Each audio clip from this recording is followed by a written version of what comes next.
Bharatiya Janata Party Manipur Pradesh ki yamna masin tumba wangangloi ama oibata natana Bharatiya Janata Yuva Morcha BJYM gi maru oiba karyakarta amasu oiriba Mayang Lambam Sureshkumar Amadi Morcha asigi Office Secretary Ningombam Alex ngarang numidang pung mapal khara helakpa dwaida Shak-Khangdaba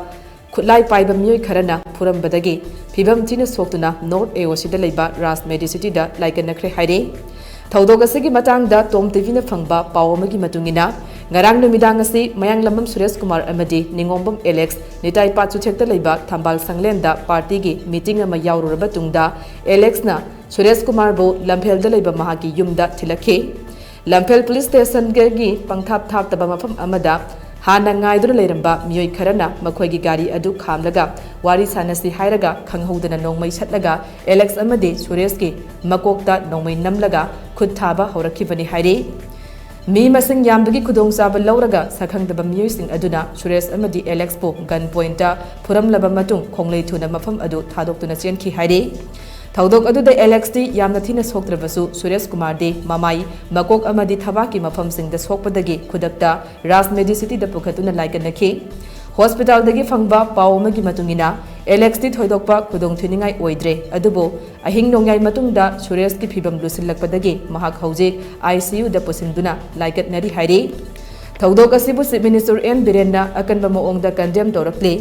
Chief Minister ki social media handle da thagalakpa post amada thawong asida senaba sing fagatnaba paksana thibo homdagi thabak chathaba hokre haina phongdorakle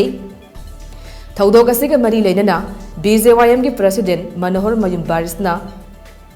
TOMTV ga akhanana unaba amada hai yamna laibak masa tadaba maongda lumbaga phurakpa sidi pangdabagi lichatne haujikti BJYM ki karyakarta singda khud thaba horaklabanina BJYM nasu tarai laude sabsaba paukhum pigane Miyam ki seva taujariba BJYM ki karyakarta ani tamthina phuramba ase BJYM amadi BJP ki maikei dagi akanba maongda condemn tawi hiram asiga mari leinana Lamphel Police ta FIR ama file tawkhre Democracy chatpa leibak sidadi debate tongnawa isi masi mayam gi pendaba amadi nungaitaba mayam du phongdoknabagi adumba platform amane debate ta maithiraga khud tharaga hat ke maongda laman khumak pasidi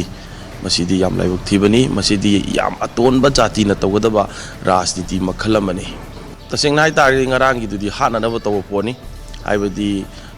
amambagi tanjai engamadai koisalaga nongmaina makokta suba dagi namba adumain tawbasi masi yam laibuk thibani